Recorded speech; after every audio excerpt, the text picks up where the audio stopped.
Dans cette vidéo, nous allons faire un tour d'horizon des principales caractéristiques des fonctions.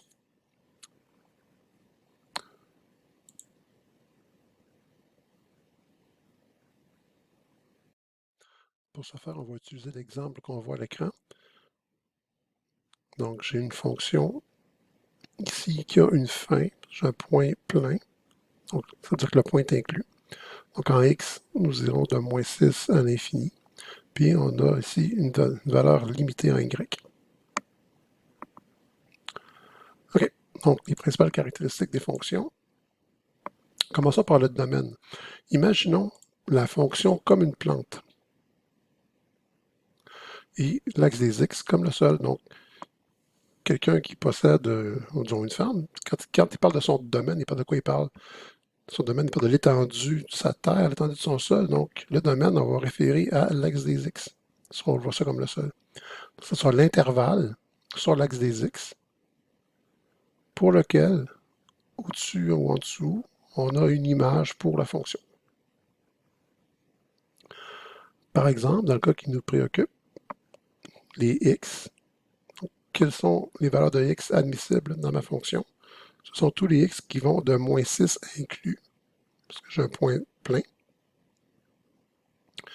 jusqu'à l'infini. Parce qu'ici, la fonction, comme il n'y a pas de point, ça sous-entend que la fonction continue comme ça à l'infini. Donc, on pourrait dire que le domaine de notre fonction f,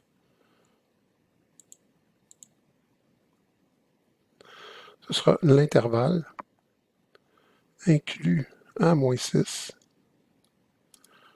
jusqu'à l'infini, qui lui n'est jamais inclus. Pour l'ensemble image de notre fonction, c'est un peu similaire, mais par rapport à l'axe Y, encore un autre moyen de le retenir. Quand on voit notre image, habituellement c'est dans un miroir, habituellement on est debout, donc l'image est debout, c'est à la verticale. Donc l'image de la fonction, pour quelle valeur de Y ici, ou encore sur quelle valeur de Y va s'étendre ma fonction. Donc ici, évidemment, il n'y a pas de trou. Donc en partant de Y égale moins 10, jusqu'à... À chaque fois qu'on n'arrivera pas juste, on va y aller avec... on va dire que c'est du 0,5, donc de moins 10 jusqu'ici à environ 15,5. J'ai l'ensemble de mes valeurs que je peux obtenir en Y par la fonction. Donc de moins 10 jusqu'à 15,5. Moins 10 inclus. Je vais séparer par un point virgule jusqu'à 15,5, puisque 15,5 a des virgules, une virgule. Les zéros de la fonction. Maintenant, c'est vrai qu'on a tendance à dire 0. Auparavant, jadis, on parlait plutôt de racines et ça connecte avec le fait de pouvoir voir la fonction comme une plante. En fait, on cherchait à l'endroit où la plante prenait racine, donc à quel endroit elle entre dans le sol. Donc les zéros ou les racines. Donc les racines, encore une fois, où on entre dans le sol, les zéros, à quelle valeur de x le y vaut 0. Donc à quel endroit sur l'axe des x on vient couper avec notre fonction. Donc on pourrait dire, il y en a un premier ici qui est à x égale moins 2,5. On peut l'inscrire. X égale moins 2,5. Il y en aura un autre. Au moins un autre. On a ici x égale 1.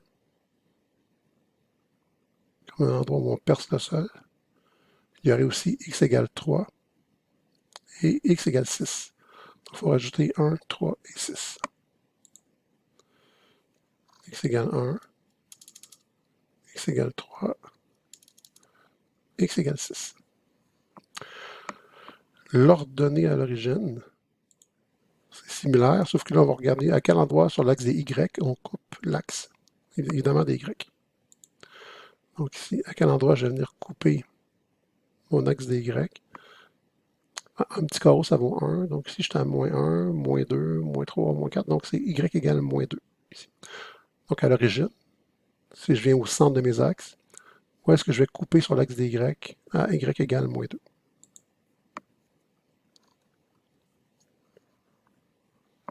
Dans le signe de la fonction, on se demande sur quel intervalle la fonction est positive et sur quel intervalle la fonction est négative. Il faut faire attention aussi. Le seul moment où on va parler d'un intervalle en Y, c'est pour l'ensemble image. Donc, pour tout, j'ai même pas mis le symbole ici, donc l'image de la fonction f. Pour l'image, j'ai un intervalle en Y. Sinon, j'ai jamais d'intervalle en Y. Donc, tout ce qui, tous les autres endroits où j'ai besoin d'un intervalle, c'est toujours en référence à l'axe des X. Donc, signe de la fonction, je vais voir ma fonction. Alors, parmi les valeurs possibles de X pour la fonction, à quel moment la fonction est positive? Donc, si elle est positive, c'est qu'elle est au-dessus de l'axe des X. Il faut faire attention, il ne faut pas qu'elle touche à l'axe des X, parce que quand elle touche à l'axe des X, elle est ni positive ni négative, elle est neutre, nulle. Ici, donc l'intervalle de positivité de notre fonction.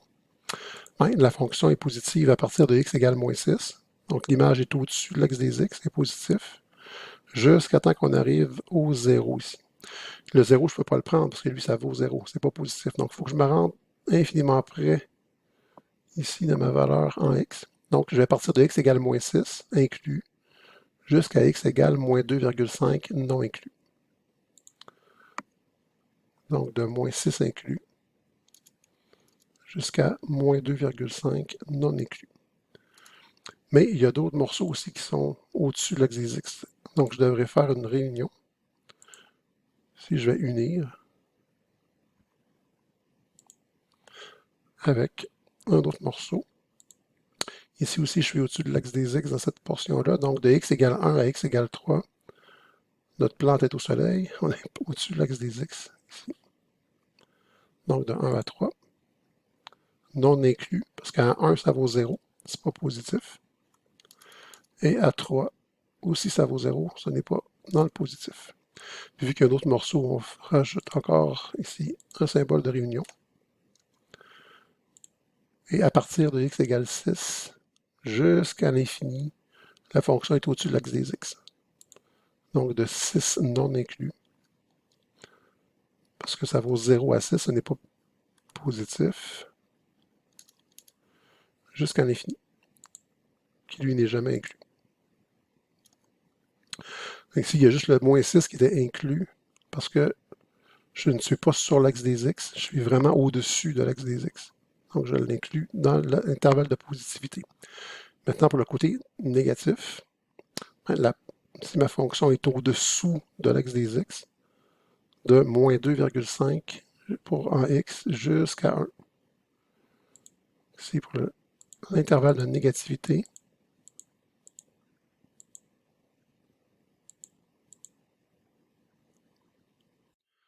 on a dit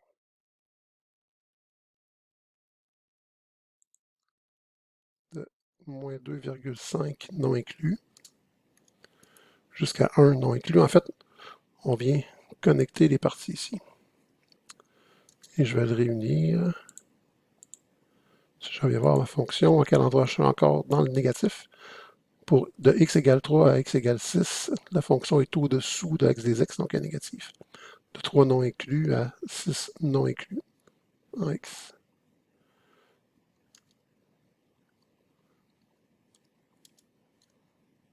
Exclus à 6 exclus. C'était pour l'étude du signe de la fonction. Dans l'étude de la variation de la fonction, on se demande sur quel intervalle, encore une fois en x, la fonction sera croissante, décroissante ou constante.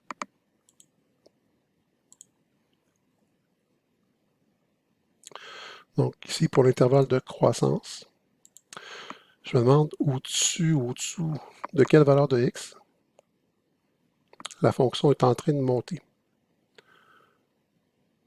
Donc ici, du début de la fonction jusqu'au genre de petit sommet qui est ici, la fonction était croissante, elle monte, elle croît vers le soleil. C'est encore ma plante. La fonction est en train de croître ici.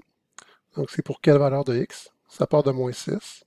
Ça va après ici au milieu. Donc on pourrait dire moins 4,5. de moins 6 à moins 4,5, j'ai un intervalle de croissance. Et ça, je vais l'inclure. Donc, de moins 6 à moins 4,5. Pour la croissance-décroissance, on n'est ni croissant ni décroissant sur un point, donc on peut inclure les extrémités de nos intervalles comme ça.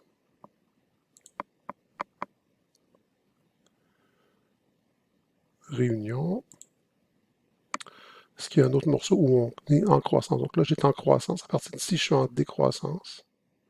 Jusqu'à temps que j'atteigne un creux. Et là, je me remets à monter. Donc j'ai encore ici une partie qui est croissante. Donc ce sera à partir de x égale moins 1 jusqu'à x égale 2. Donc de x égale moins 1 à x égale 2, on est en train de monter. De moins 1 à 2. Puis j'en ai un autre morceau aussi qui va monter, donc je vais faire encore une réunion.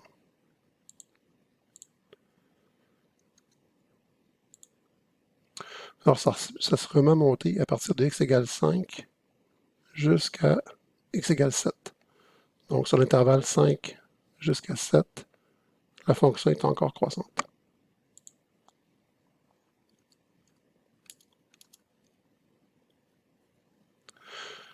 Puis par après, on n'est pas croissant, on est constant. Donc ça arrête vraiment ici à 7.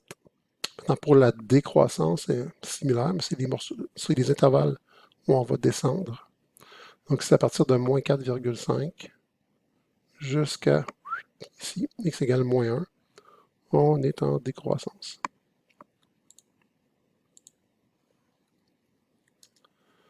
On a dit de moins 4,5 jusqu'à moins 1. Réunion.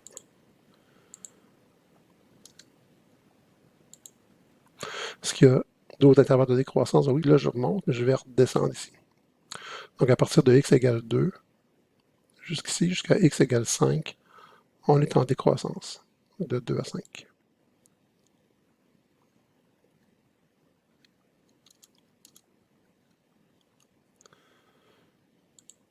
Puis après, ben, on croît, puis on est constant, donc ça termine les intervalles de décroissance. Pour l'intervalle ici de constance, quand est-ce que la fonction est constante, pour quelle valeur de x? C'est à partir de 7 et pour l'éternité, donc de 7 à l'infini. La fonction demeure constante. De 7 jusqu'à l'infini, qui n'est jamais inclus.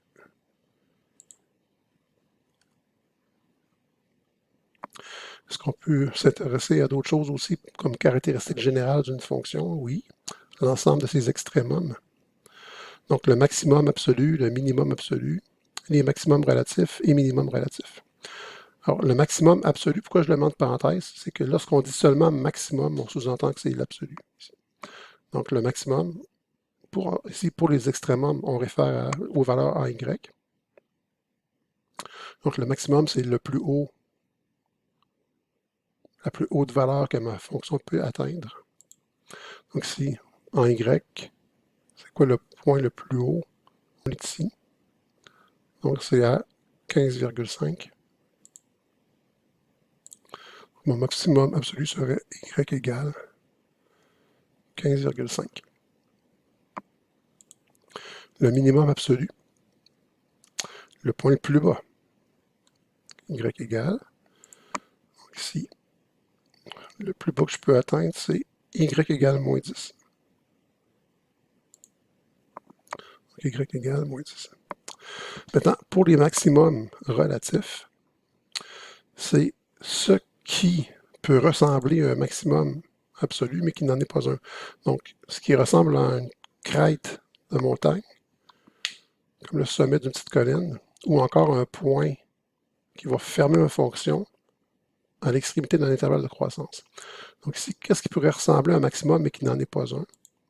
Bon, ça ici, on voit bien le sommet, mais c'est ici mon maximum absolu. Par contre, ici, imaginez qu'on a des œillères et qu'on peut juste voir un petit intervalle.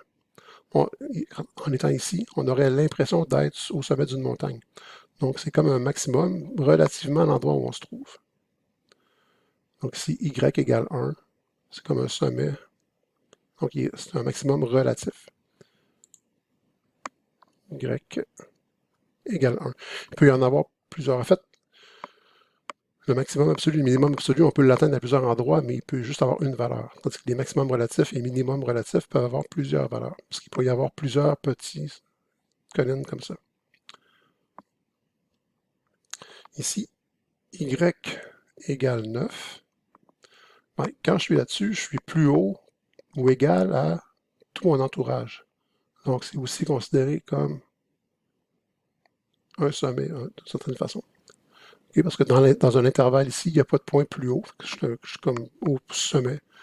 Je suis comme sur un plateau. Donc, on peut le considérer lui aussi. Et en tous les points, on l'atteint. Donc, en y égale 9.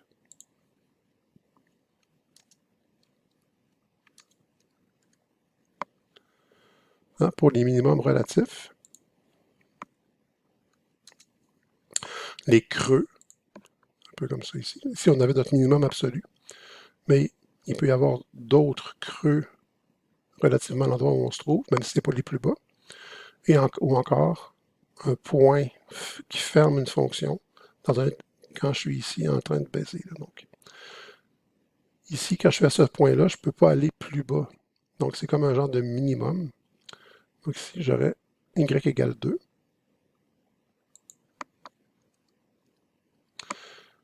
Est-ce qu'il y en a d'autres, des minimums relatifs? Oui. Ici, j'ai un creux, on dirait que je suis dans un creux de vallée, même si ce n'est pas le plus bas, mais relativement à cet intervalle-là, ici, je suis au point le plus bas.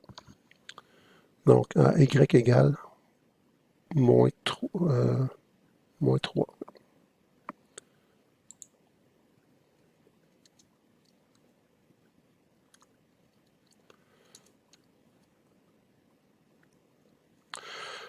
Et il n'y en a pas d'autres parce que lui, c'est l'absolu. Donc, on a fait le tour des caractéristiques générales propres à toutes les fonctions. Les extrémums, bon, ça, on y va dans l'ordre. Le domaine, l'image, qui est un classique. Les zéros et l'ordonnée à l'origine. Le signe, quand est-ce qu'on est au-dessus de l'axe des X, quand est-ce qu'on est en dessous de l'axe des X. Quand est-ce qu'on est en train de croître, de décroître ou d'être constant. Puis les plus hautes valeurs, soit dans l'absolu, soit relativement à un petit intervalle où on se trouve. Petite remarque par contre avant de terminer. Si la fonction n'a pas de point ici qui ferme et qu'elle s'étend vers moins l'infini ou vers plus l'infini, ben, dans un cas où ça descend vers moins l'infini, il n'y aura pas de minimum. On n'écrit pas moins l'infini. On dit tout simplement qu'il n'y en a aucun. Il n'y a aucun minimum absolu. On s'entend. Il y a des minimums relatifs, mais il n'y aura pas de minimum absolu parce que je peux toujours descendre.